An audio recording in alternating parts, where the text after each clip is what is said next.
భయస్థులు అనే చందమామ కథ చెప్పుకుందాం. సుమారు 200 ఏళ్ల కిందట మలయాళ దేశంలోని తాళంగోడు గ్రామంలో పార్వతమ్మ అనే ఒక ఇల్లాలు ఉండేది. ఆమె భర్త రామకుట్టి అనే ఆయన రాజాస్థానంలో ఒక ఉద్యోగి. ఒకసారి అతను ఆ స్థానంలోకి వెళ్ళాడంటే తిరిగి ఇంటికి ఎప్పుడు వస్తాడో చెప్పడం కష్టం. ఆ ఉద్యోగమే అటువంటిది. అందుచేత అటువంటప్పుడు ఇంటి దగ్గర పార్వతమ్మ ఒక్కర్తే కాలం గడపవలసి వచ్చేది. పార్వతమ్మకు సుబ్రహ్మణ్యేశ్వరుడంటే చాలా భక్తి. ఊరు వెలుపల గల సుబ్రహ్మణ్య ఆలయానికి పోయి రోజూ ఆమె మైమరిచి ప్రార్థన చేసుకునేది. స్వామి సుబ్రహ్మణ్య, దర్శనమిప్పించవా, నేను సమర్పించే ఈ ప్రసాదాలు స్వీకరించవా అని చెప్పి దేవుణ్ణి మరీ మరీ వేడుకునేది.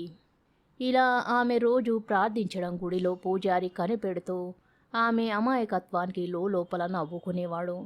ఒక రోజున ఆమె మామూలు ప్రకారం ప్రార్థిస్తూ ఉండగా పూజారి విగ్రహం వెనుక దాక్కొని ఉండి, భక్తులారా, నీ సేవకు మెచ్చాను. ఇవాళ పొద్దుకే సమయానికి నీ కోరిక తీరుస్తాను అని పలికాడు. ఇవి కేవలము ఆ స్వామివారు పలికిన పలుకులే అని నమ్మి పార్వతమ్మ చాలా సంతోషించింది. వెంటనే ఇంటికి చేరుకొని భక్తి కొద్దీ ఇల్లు శుభ్రం చేసుకుని పంచభక్ష పరమాన్నాలు తయారు చేసి స్వామి కోసం వేచి ఉన్నది. అంతలో సాయంకాలం అయ్యేసరికి ఒక భిక్షకుడు, వాళ్ళనే ఆ దేశంలో పండారం అంటారు, జై సుబ్రహ్మణ్య అంటూ వచ్చాడు.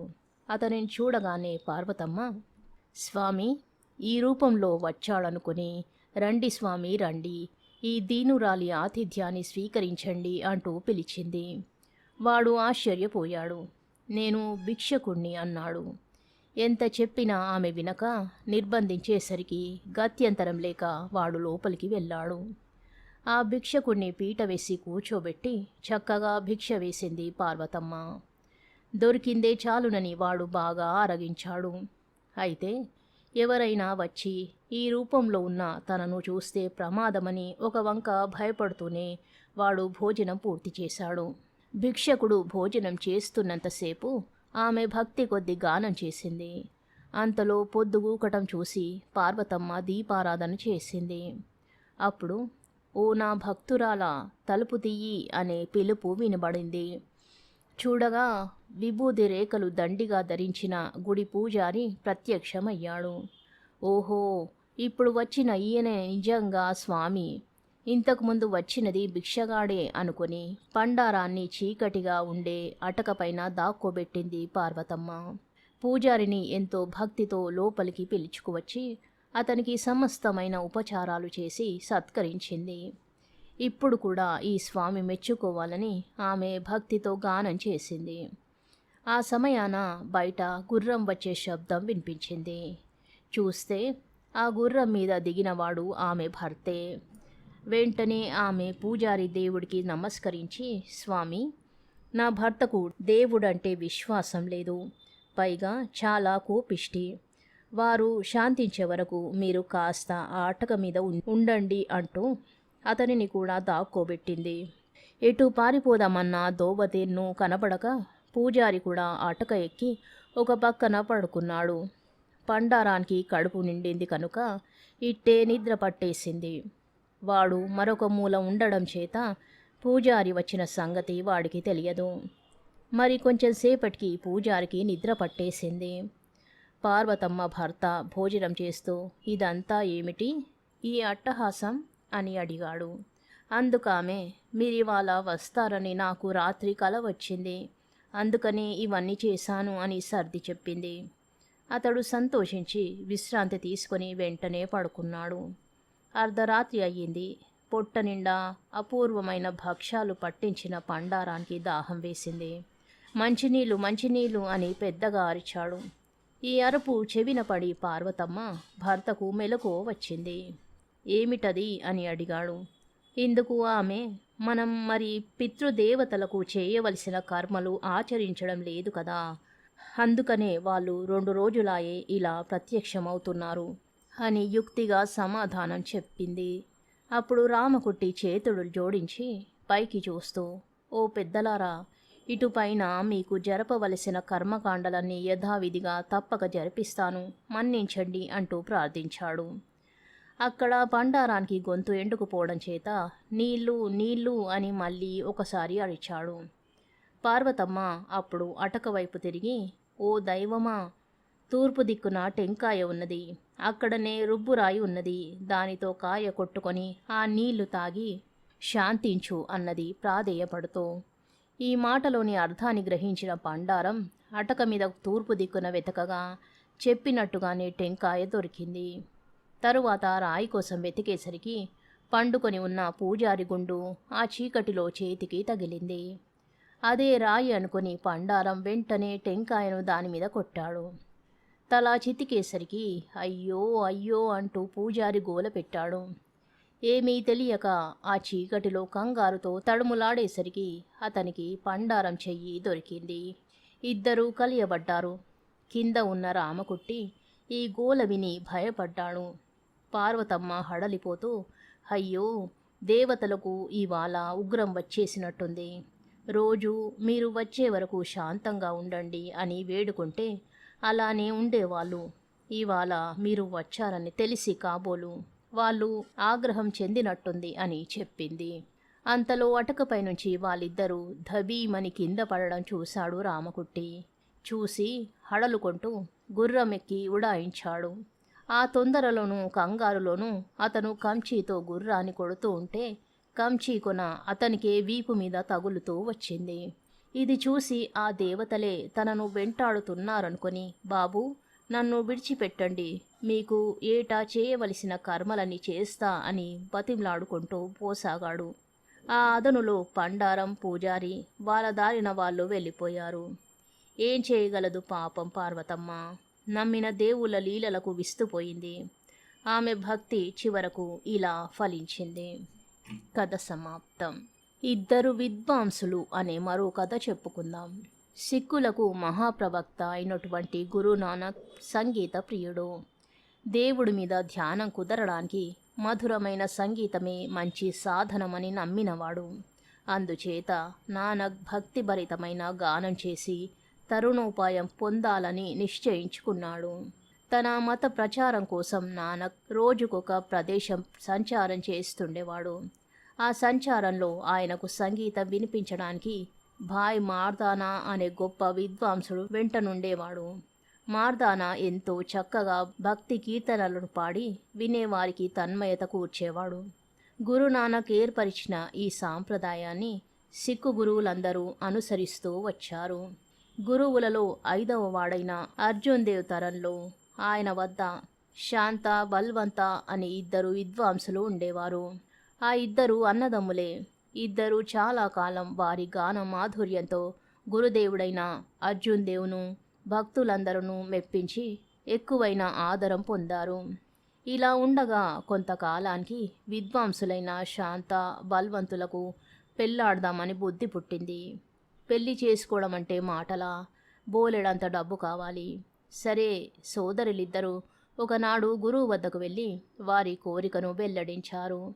ధన సహాయం కోరారు. ఈ మాట విని అర్జున్ దేవ్ చాలా సంతోషించాడు. ఇంతకంటే నాకు కావలసిందేమిటి? తప్పక సాయం చేస్తాను. మీకు ఎంత ధనం కావాలో చెప్పండి అన్నాడు గురుదేవ్. అందుమీదట వారిద్దరూ కూడబలుక్కొని, గురూజీ, ఈరోజు సాయంకాలం భజన సమయంలో భక్తులు అర్పించే ధనం ఇస్తే మాకు సరిపోతుంది అన్నారు. వారి కోరిక ప్రకారం ఆనాటి సాయంత్రం భక్తుల వల్ల పోగైన కానుకలను గురుదేవ్ వారికిచ్చాడు. చూడగా ఆనాడు పోగైన ధనం చాలా కొద్దిగా ఉంది. ఈ గురుదేవ్ కావాలని ఇలా చేసి ఉంటాడు. ముందుగా ఏదో ఏర్పాటు చేయడం వల్లనే ఇవాళ ఇంత స్వల్ప ధనం పోగైంది. లేకపోతే ఏమిటి అని అపోహపడి వాళ్ళిద్దరూ చిరచిరలాడుతూ భజన కూటం నుండి లేచి వెళ్ళిపోయారు. మరునాడు మామూలు వేళకు శాంత, బల్వంతులు భజనకు రాలేదు. అర్జున్ దేవ్ వారికి కబురంపాడు. ససేమిరా రాము అన్నారు వాళ్ళు. అలా అని ఊరుకోలేదు. మేము చేసే మధుర గానం వల్లనే భజనకు ఇంతమంది జనం వస్తున్నారు. మా వల్లనే గురువుకు ఖ్యాతి వస్తున్నది. ఇప్పుడే కాదు, మొట్టమొదటి సిక్కు గురువైన నానక్ కూడా తన సంగీత విద్వాంసుడైన భాయ్ మార్దాన్ వల్లనే యశస్సు ఆర్జించాడు అన్నారు. ఈ ప్రసంగానికి అర్జున్ దేవ్ చాలా ఖేదపడ్డాడు. వెంటనే తను శాంత బల్వంతుల ఇంటికి స్వయంగా వెళ్ళి పిలిచాడు. కానీ వాళ్ళు గురువుకు కూడా అదే సమాధానం ఇచ్చారు. మహామహుడైన గురునానక్ను కించపరుస్తూ మాట్లాడడంతో ఆ సోదరుల మీద అర్జున్ దేవ్కు కోపం వచ్చింది. దేవుని స్తుతించడానికి వినియోగించని మీ సంగీత విద్య మీకు పనికి రాకపోవుగాక అని శపించి వేశాడు. గురుదేవుని వాక్శుద్ధి వల్ల అప్పటినుంచి ఆ సోదరులకు నాలుకలు స్వాధీనం తప్పి వాళ్ళు యాతన పడ్డారు. తిండి నోటికి పోవడం కూడా కష్టమైపోయింది. అక్కడ అర్జున్ దేవ్ భజనకు వచ్చిన వారందరితో నిశ్చల భక్తితో దైవ ప్రార్థన చేయండి, మీ ఇష్టమైన వాద్యాలు చేత పట్టుకొని కీర్తనలు పాడండి అని ఆదేశించాడు. ఆ మాటలతో అక్కడ సమావేశమైన అందరూ ఒక్కొక్కరు ఒక్కొక్క వాద్యాన్ని తీసుకొని గొంతెత్తి భగవన్నామస్మరణ ప్రారంభించారు. గురుదేవు చెప్పినట్టుగానే అక్కడ సంగీతం ఏమీ చేతగాని వాడు సైతం ఎంతో అద్భుతంగా అనుభవజ్ఞుడిలాగా పాడగలిగాడు. ఎప్పుడు చూసి ఎరుగని వాద్యాలు కూడా వారు ఎంతో చక్కగా వాయించగలిగారు. కొంతకాలానికి శాంత బల్వంతులు తమ తప్పు తెలుసుకున్నారు. గురుదేవుని ఎదుట పడడానికి మొహం చెల్లక స్నేహితుల ద్వారా క్షమాపణ చెప్పుకొన్నారు. అందుకు గురుదేవుడు గురుడై భగవంతుడు ప్రసాదించిన కంఠ మాధుర్యాన్ని భగవంతుని కోసం పాడే గీతాలకు వినియోగించడానికి నిరాకరించిన వాళ్లకు క్షమాపణ ఏమిటి? ఇటుపైన ఈ విషయంలో నాతో మాట్లాడడానికి ఎవరైనా వస్తే అలాంటి వారి ముఖానికి మసిపూసి గాడిదను ఎక్కించి ఊరేగింపు చేయిస్తాను అన్నాడు. అర్జున్ దేవ్ ఇలా అనేసరికి ఎవ్వళ్ళు ఎదుటికి వెళ్ళలేకపోయారు. ఏమీ లాభం లేదనుకుని శాంత బల్వంతులు లాహోర్కి పోయి లాదాజీ అనే మహానుభావుని శరణొచ్చారు. లాదాజీ ఆ ప్రాంతంలో పేరు పొందిన పరోపకారి. పరోపకృతి కోసం ఎంతటి త్యాగాన్నైనా చేయగల పుణ్యాత్ముడు.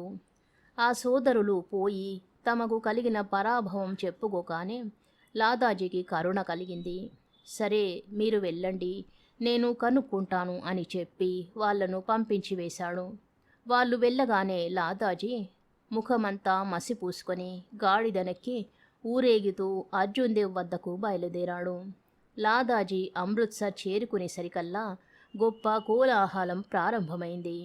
పురుషులు, స్త్రీలు, పిల్లలు గుంపులు గుంపులుగా చేరి పెద్ద గోల చెయ్యసాగారు. ఇదేమిటా హడావుడి అని అనుకోగా ఆ వేషంతో వస్తున్న లాదాజీని చూసి అందరూ ఆశ్చర్యపోయినట్టు తెలియవచ్చింది. వీధులలో ఊరేగుతున్న ఆ మహానుభావుణ్ణి ఈ రూపంలో చూడగానే ప్రజలు విస్మయంతో పోయి గురుదేవునితో చెప్పారు. అందరితో పాటు అర్జున్ దేవునకు ఆశ్చర్యం కలిగింది. భాయ్ లాదాజీ కనబరిచిన పరోపకార బుద్ధికి అపరిమితంగా సంతోషించాడు.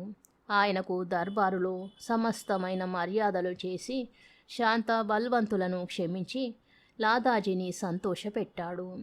ఆనాటి నుంచి శాంత బల్వంతులు బుద్ధి తెచ్చుకొని వారి సంగీత ప్రజ్ఞను దైవ సంకీర్తన కోసమే వినియోగించి ధన్యులయ్యారు. నాటి నుంచి మహానుభావుడైన లాదాజీకి లాదా పరోపకారి అనే బిరుదు సార్థకమై నిలిచింది. శాంత బల్వంతులలో గొప్ప పరివర్తన కలిగింది. కథ సమాప్తం. శుభం.